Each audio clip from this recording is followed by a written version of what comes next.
అందరికీ నమస్కారం. Welcome to our channel. May 1వ తేదీ ఆల్రెడీ మనం పౌర్ణమి గురించి చెప్పుకున్నాం. కానీ ఈ పౌర్ణమి 12 రాష్ట్రాల వారికి కొన్ని రంగాల్లో కొన్ని రాష్ట్రాల వరకు విశిష్టమైనటువంటి యోగాన్ని కలిగిస్తుంది. ఈ మేలో వచ్చినటువంటి పౌర్ణమికి ఉండేటువంటి చంద్రబలం కొంత వేరుగా ఉంటుంది. ఏమంటే మరి వార ఫలితాలు చెప్తున్నారు, మాస ఫలితాలు చెప్తున్నారు. దాంట్లో కంటే స్పెషల్ ఉంటుందంటే పౌర్ణమి యొక్క ప్రభావం ఒక వ్యక్తి మీద ఎంత ఉంటుంది. ఇప్పుడు సపోజ్ మన మనుషులమేగా, అదే తిండి అదే తిరిగా అదే నడక ఉంటుందిగా. అలాంటప్పుడు ఈ రోజున పొద్దున్న నుంచి సాయంత్రం వరకు ఒక 5 వ్యక్తులు, రేపొద్దున లేదా ఎల్లుండో ఒక 5 వ్యక్తులు, ఒక భిన్నమైనటువంటి వ్యక్తులు మనకు కలిసినప్పుడు మన పరిస్థితి ఎలా ఉంటుంది? ఒక గొప్ప ఆధ్యాత్మికవేత్త కలిసాడు వాళ్ళ, అతని వల్ల కొంత ఆధ్యాత్మికమైన విషయాన్ని తెలుసుకుంటున్నాగా. రేపు లేదా ఎల్లుండో ఒక మంచి వ్యాపారవేత్త, ఆంటర్ప్రినర్, గ్రేట్ ఆంటర్ప్రినర్ ఉన్నారు. ఆయన పట్టుకున్న తర్వాత ఎలా వ్యాపారం చేయవచ్చో తెలుస్తుందిగా. కొన్ని రోజుల తర్వాత ఆర్థికవేత్త, ఒక 2 రోజుల తర్వాత ఆ వ్యక్తి కలిసినప్పుడు ఎలాంటి ఉంటుంది. అలాగే 4 రోజుల తర్వాత ఒక మంచి అందమైన అమ్మాయి మీ జీవితంలోకి రావచ్చా అని అడిగినప్పుడు మన మనసు ఎలా ఉంటుంది? అంటే ఇలాంటి అనేకమైనటువంటి వ్యక్తుల యొక్క ప్రభావం కూడా మన మీద ఉంటుంది. దానికి శుక్రుడు, బుధుడు, గురుడు, ఒక మంచి వ్యాపారం వచ్చినప్పుడు బుధుడు గురుడు కలిస్తే చాలు, తప్పకుండా నీ జీవితంలో చెడు వైపు మళ్ళాల్సినటువంటి వ్యక్తిత్వము శుభం వైపు మళ్ళీ అద్భుతమైనటువంటి యోగాన్ని పొందుకుంటాం. ఈ పౌర్ణమి రోజైనా ఏ రాష్ట్రాల వారికి ఎటువంటి ప్రయోజనాలు పొందుకుంటారన్న విషయాన్ని చిన్నగా నేను దాని గురించి పరిశోధన చేసినప్పుడు నాకు వచ్చినటువంటి కొన్ని సూచనలు, సలహాలు, 2 విషయాల గురించి గురుగారిని సంప్రదించాను నేను. ఏమిటంటే ఈ ధనుస్సు, వృషభ రాశి వారికి, తర్వాత మనకి కన్యా రాశి వారికి ఉన్నటువంటి కొన్ని మరి యోగాలు సెట్ అవుతలేవు స్వామి అడిగినప్పుడు అసలు గురుగారు చెప్పిన విషయాలు ఎంత అద్భుతంగా ఉన్నాయో, అసలు ఎంత విశ్లేషణ లోతుగా పరిశీలన చేయాలో ఇప్పుడు అర్థమైంది నాకు. అంటే నక్షత్రం యొక్క డిగ్రీని కూడా పరిశోధన చేయాలి.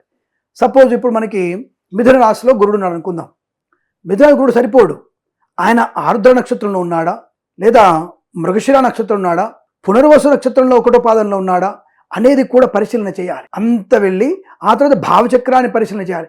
భావచక్రంలో ఏ డిగ్రీలో ఉన్నాడు, ఇంత లోతుగా వెళితే కానీ దాని యొక్క ప్రభావం మనకు ఉండదని చెప్పబడుతుంది. సో ఇంత విశ్లేషణ అనేది తెలియబడి నేను కూడా మీ అందరికీ కూడా రోజువారి ఫలితాలు చెప్తూనే ఉన్నాను. చంద్రుడు ఉన్నదాన్ని బట్టి మాసవారి ఫలితాలు చెప్తున్నాను, బుధ శుక్ర రవిని బట్టి వార ఫలితాలు చెప్తున్నాను, చంద్రుడు కుజుడు శుక్రుడు మారడం ప్రయత్నాన్ని బట్టి. అలాగే ఇలా అప్పుడప్పుడు కొత్త విషయాలు చెప్పే ప్రయత్నం కూడా నేను మీకు చేసే అవకాశం ఉంటుంది.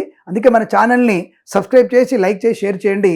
ఇప్పుడు ఈ రోజున మీ అందరికీ కూడా ఈ యొక్క రోజులలో మనకు ఉండేటువంటి గ్రహ సంచార ప్రభావం చేత, గ్రహముల యొక్క సంచార ప్రభావం చేత ఎటువంటి శుభయోగాలు కనబడుతున్నాయి, అది పౌర్ణమి యొక్క ఎఫెక్ట్ ఎలా ఉంటుంది మన మీద అనేది తెలుసుకునే ప్రయత్నం చేస్తూ ఈ రోజున మీ అందరికీ ఒక మంచి విషయాలు చెప్పబోతున్నాను. అంటే ముందుగా మనం మేషము, సింహము, ధనుస్సు ఈ రాశుల వారికి ఈ పౌర్ణమి ఎటువంటి అదృష్టాన్ని కలిగిస్తుందంటే రాజకీయ పరంగా అభివృద్ధిని, మహిళా సంఘాలు ఉన్నటువంటి వ్యక్తులకి, అలాగే ఆధ్యాత్మిక రంగంలో ఉన్నటువంటి మహిళలకి, అలాగే పురోహితులకి మంచి గౌరవాన్ని తెచ్చిపెట్టేటువంటి అవకాశం ఈ 3 రాష్ట్రాల వారికి బలంగా కనబడుతుందని చెప్పవచ్చును. అంటే సామాజికమైన స్పృహ, సామాజికంగా లోక కళ్యాణం కోసం పాటుపడే వారికి అద్భుతమైనటువంటి యోగాన్ని కలిగిస్తుంది. అందులో స్త్రీమూర్తులకి ఎక్కువగా మోర్ దాన్ 70% ప్రయోజనాన్ని కలిగించే అవకాశం. ఈ యొక్క మేష సింహ ధనుసు ఉన్నటువంటి స్త్రీమూర్తులారా, మీకు పాడింది ఆట, పాడింది పాట, మీరు చెప్పినటువంటి వాక్కు వేదవాక్కు ఉంటుంది. కాబట్టి నవ సమాజ నిర్మాణంలో మీరు భాగస్వాములు ఎక్కువగా ఉండే ప్రయత్నం చేయండి. లోక కళ్యాణార్థం మీరు లోక కళ్యాణార్థం మీరు ఒక పని కట్టుకొని తిరగాలని మనస్ఫూర్తి కోరుకుంటున్నాను నేను. అలాగే మనకి ఇక వృషభం, కన్యా, మకర రాశుల వారికి ఆర్థికంగా చాలా బాగుంటుంది. వ్యాపారవేత్తలుగా మారే అవకాశం, శుభకరమైనటువంటి సంతాన ప్రాప్తి పొందుకునేటువంటి అవకాశం, పాత బాకీలన్నీ కూడా వసూలయ్యేటువంటి అవకాశం. ఈ యొక్క పౌర్ణమి రోజున మీరు బంగారం కొనడం శ్రేష్టము, అలా కూడా చెప్పబడుతోంది. ఎందుకు బంగారం కొనమంటున్నారు మీరు అంటే, బంగారం కొనడం వల్ల కొన్ని రుణబాధల నుంచి బయటపడతారు, మీరు ఆపదలో మీకు అక్కరొచ్చే అవకాశం ఉంటుంది, కాబట్టి కొనుగోలు చేయవచ్చును అన్న విషయాన్ని గుర్తుపెట్టుకోండి. ఎవరు? వృషభం, కన్యా, మకర రాశి వారు. అలాగే మరి మిథునం, తులా, కుంభరాశుల వారికి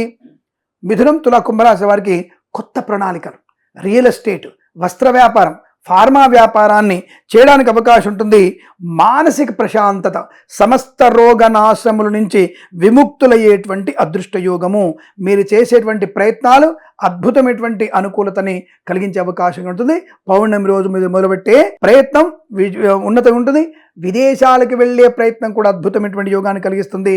తప్పకుండా మీరు అనుకున్నది సాధించే శుభయోగంగా ఈ రాశుల వారికి చెప్పవచ్చు. అలాగే వైశాఖ పౌర్ణమి నాడు తప్పకుండా మీరందరూ కూడా ఈ యొక్క సత్యదేవుణ్ణి ఎక్కువగా పూజిస్తే మంచిది. అలాగే మనకి సంపద్గౌరి వ్రతం కూడా వచ్చింది, అమ్మవారిని కూడా పూజించవచ్చు.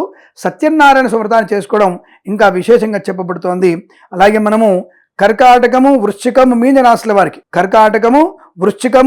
మీన రాశుల వారికి కొత్త వస్తువులు కొనుగోలు చేయడం, మానసిక ప్రశాంతత, ఆధ్యాత్మిక చింతన బాగా ఉండడం, గురువులకి శ్రేష్టము. అంటే ఉపాధ్యాయ వృత్తులు ఉన్న వారికి, అధ్యాపకులకి, ప్రొఫెసర్స్కి, పురోహితులకి, అలాగే వేద పండితులకి, వేద పాడినటువంటి గురుమూర్తులకి, ఇలా అందరికీ కూడా గురువులకి, అలాగే ఆధ్యాత్మిక ప్రవచనాలు చెప్పే వాళ్ళకి సంఘంలో మంచి పేరు ప్రతిష్టలు, ధనయోగం, అలాగే ఉన్నతమైనటువంటి పదవిని అలంకరించే అవకాశం కూడా ఉంది. కాబట్టి మీరందరూ కూడా ఇటువంటి ఆధ్యాత్మిక విషయాల్లో అనుకూలతను పొందుకునేటువంటి ప్రయత్నాన్ని చేయవచ్చును. అలాగే ఈ మిథున, తుల, కుంభము, కర్కాటక, వృశ్చిక, మీన రాశుల వారికి ప్రయాణాలు కూడా అనుకూలంగా ఉంటాయి. విదేశీ ప్రయాణం కూడా కలిసి వచ్చేటువంటి శుభతరుణంగా చెప్పబడుతుంది అన్న విషయాన్ని గమనించండి. ఈ సత్యనారాయణ వ్రతం చేయడం విశేషం. అలాగే ఎవరికైనా సరే సముద్రం దగ్గరగా ఉంటే పుణ్యమైనటువంటి సముద్ర స్నానం, నదీ స్నానం చేస్తే కూడా అద్భుతమైన యోగం ఉంటుంది. అలాగే ఈ రోజున మీరు ఏదైనా పాలు, పెరుగు, స్వయం పాకము, గోధుమ రవ్వ, ఛత్రము, చామరము అంటే గొడుగు, విసనకర్ర, లేదా బీదవారికి కూలరు, చిన్న ఫ్యాను లాంటిది ఇప్పించడం వల్ల, చెప్పులు దానం ఇవ్వడం వల్ల అద్భుతమైనటువంటి ప్రయోజనాన్ని పొందుకుంటారు. కాబట్టి మీకు ఇక్కడ చేసే దానము మీకు 10ంతలుగా తిరిగి వస్తుంది. 10ంతలుగా తిరిగి రావడం కోసం దానం చేయకండి, మనస్ఫూర్తిగా దానం చేయండి. ఆ యొక్క విష్ణుమూర్తిని, సూర్యనారాయణమూర్తిని ధ్యానం చేస్తూ, ఈశ్వరుడు అర్పణం చేస్తూ దానం చేయండి. తప్పకుండా మీకు అదృష్టవంతమైన శుభయోగం పొందుకునే అవకాశం కూడా బలంగా ఉంటుంది. ఇది మీ యొక్క మే 1వ తేదీ పౌర్ణమి రోజున, ఈ శుక్రవారం రోజున అద్భుతమైనటువంటి ఆనంద యోగాలు. సంకల్పం చేయండి, తప్పకుండా మంచి ఫలితాన్ని పొందుకుంటారు. మరి మన ఛానల్ని కూడా సక్సెస్ఫుల్గా మీరు షేర్ చేయాలని, లైక్ చేయాలని, బెల్ ఐకాన్ని మోగించాలని, 10 మంది చేసి సబ్స్క్రైబ్ చేయించాలని కోరుకుంటూ ప్రేమతో మీ కిరణ్ శర్మ. నమస్కారం.